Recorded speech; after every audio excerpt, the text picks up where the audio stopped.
Simon sangat marah, kamu sedang berbohong. Jurus terlarang hanya ada di novel, tidak mungkin ada dalam kenyataan. Reka, jika kalian tidak percaya, ayo kita tunggu dan lihat saja. Tamara juga sangat marah, dia memainkan pisau di tangannya, kecepatannya sangat cepat, sehingga hanya serangkaian bayangan yang bisa dilihat. Pada akhirnya, dia melemparkan pisau dengan keras, dan pisau pendek itu menembus lantai di bawah kaki Reka. Jika kamu berani bicara omong kosong lagi, aku akan bunuh kamu. Reka sedikit tersenyum, yang akan mati hari ini bukan aku, tetapi ayahmu. Wali Kota Ganjar, ayo temani aku keluar untuk minum teh. Mereka akan memohon padaku nanti. Sambil berkata, keduanya berjalan keluar. Tamara mengertakkan gigi, jika aku mohon padamu, namaku akan dibaca dari belakang. Reka, jangan, tidak ada artinya untuk membaca namamu dari belakang. Kamu seharusnya mengubah namamu menjadi si bodoh Tamara. Kamu melihat ayahmu dirawat sampai mati dan tetap acuh tak acuh, bukankah itu sesuatu yang bodoh? Aku bunuh kamu. Tamara sangat marah, sehingga dia ingin mengajari Reka. Cukup, Simon memarahinya, sekarang lebih penting untuk merawat pasien. Selain itu, orang ini belum bisa mati, aku ingin dia melihat dengan matanya sendiri. Aku bisa menyembuhkan pasien, dan aku ingin dia berlutut dan minta maaf kepadaku. Tamara hanya bisa menahan amarahnya. Pada saat ini, pelayan membawa air panas dan alkohol. Simon segera sibuk, dia menggunakan alkohol dan air panas secara bergantian untuk menyeka pembuluh darah pasien. Hanya dalam 10 menit, tubuh pasien bereaksi. Wajah pasien yang awalnya pucat, perlahan-lahan menjadi berdarah. Hal ini menunjukkan bahwa kecepatan peredaran darah di tubuh pasien sudah menjadi normal. Simon melambaikan tangan pada Tamara, kemari, coba periksa denyut nadi ayahmu. Tamara segera merasakan denyut nadi ayahnya, kemudian dia menjadi sangat bersemangat. Gadis yang selalu kuat dan tidak pernah mau mengalah ini, meneteskan air matanya saat ini. Denyut nadi ayah jauh lebih kuat dari sebelumnya. Ayah diselamatkan kali ini. Pak Simon, terima kasih. Keluarga Ganjar menghela nafas lega, untungnya, kita tidak percaya pada dukun itu. Tamara mendengus dengan dingin, aku tidak berniat mempercayainya. Simon berkata, ayo, kamu terus menyeka pembuluh darah untuk pasien, aku akan memijatnya. Baik, Tamara buru-buru mengambil handuk dan menyeka pembuluh darah untuk ayahnya. Simon memijat pasien. Dalam 10 menit berikutnya, pasien yang telah koma selama hampir 10 tahun benar-benar bergerak. Dia membuka mulutnya dan mengeluarkan suara, wu, wu, wu, kemudian memuntahkan darah. Hal ini mengejutkan semua orang yang hadir, dan mereka bertanya apa yang sedang terjadi. Seorang gadis kecil berkata dengan gemetar, paman itu bilang, pasien akan mengalami batuk darah, pendarahan. Tamara segera memelototi gadis kecil itu dan berkata, Julia, jangan bicara omong kosong, Pak Simon, apa yang terjadi?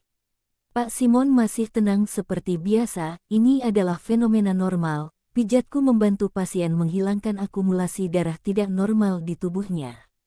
Ya, tunggu sebentar, ini bukan akumulasi darah tidak normal, ini sepertinya darah. Tidak, Tamara, percepat. Keduanya terus bekerja sama untuk mempercepat gerakan mereka. Pasien muntah darah lagi. Pak Simon melirik darah tersebut, kemudian mengerutkan alisnya, situasinya tidak begitu baik. Secara logika, dia seharusnya memuntahkan akumulasi darah tidak normal, mengapa ini darah? Tamara tiba-tiba berseru, Pak Simon, lihat, ini, mengapa ada lepuh dan darah di sini? Lepuh dan darah. Lepuh darah apa? Simon tampak curiga. Hanya satu pandangan, wajah Simon menjadi lebih pucat, tidak masuk akal, mengapa ada lepuh dan darah di sini?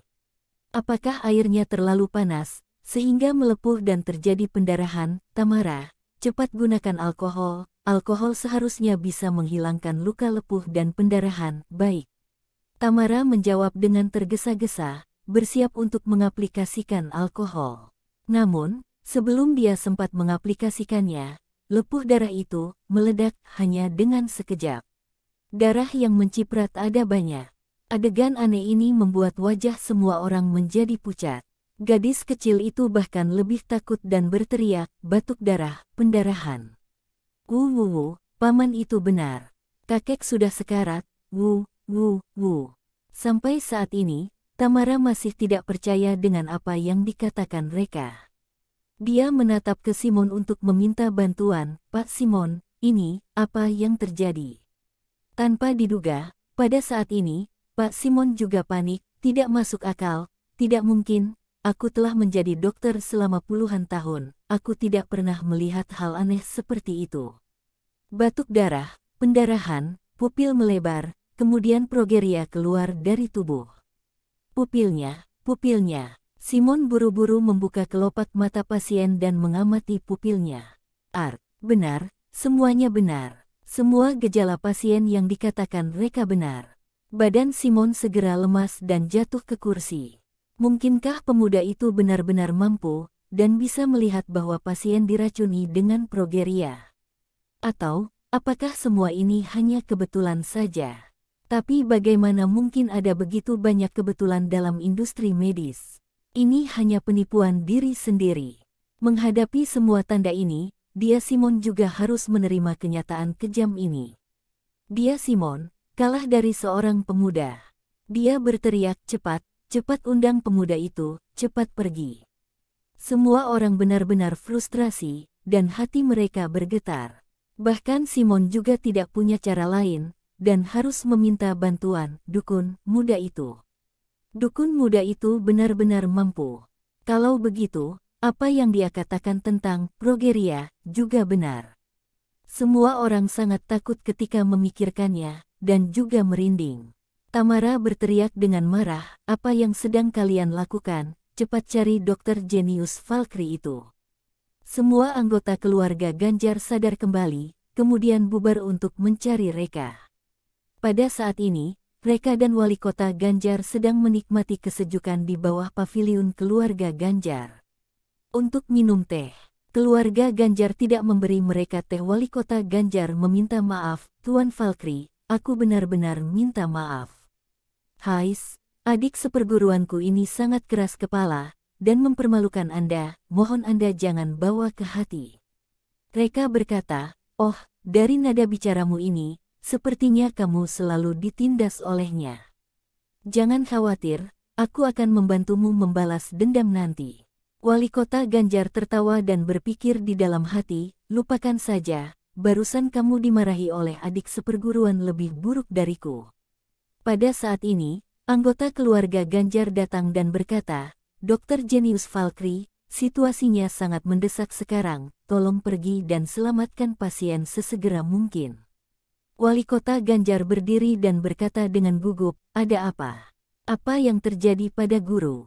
Orang-orang dari keluarga Ganjar berkata, apa yang dikatakan Dr. Jenius Valkyrie ini benar, gurumu sedang dalam bahaya.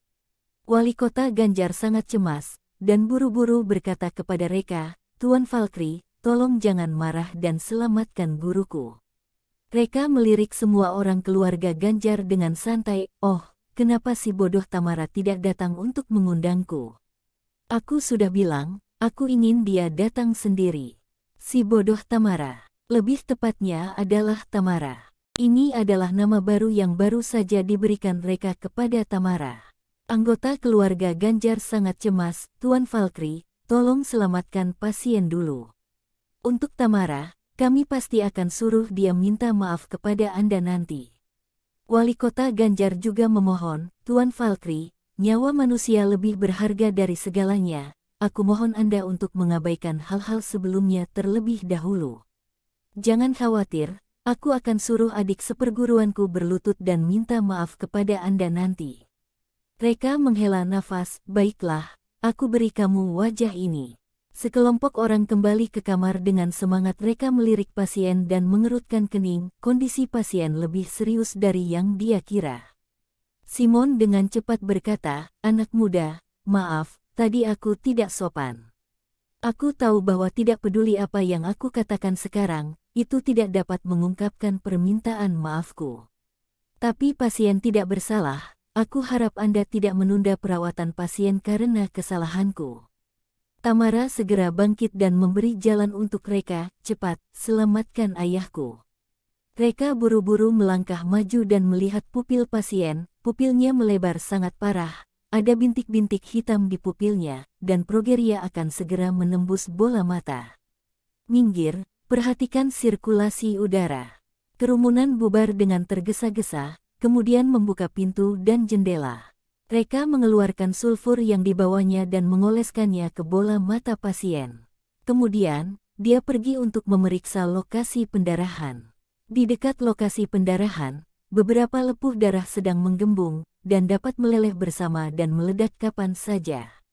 Reka segera berkata kepada Tamara, "Si bodoh Tamara, ayo kemari." Tamara tampak curiga, "Si bodoh Tamara.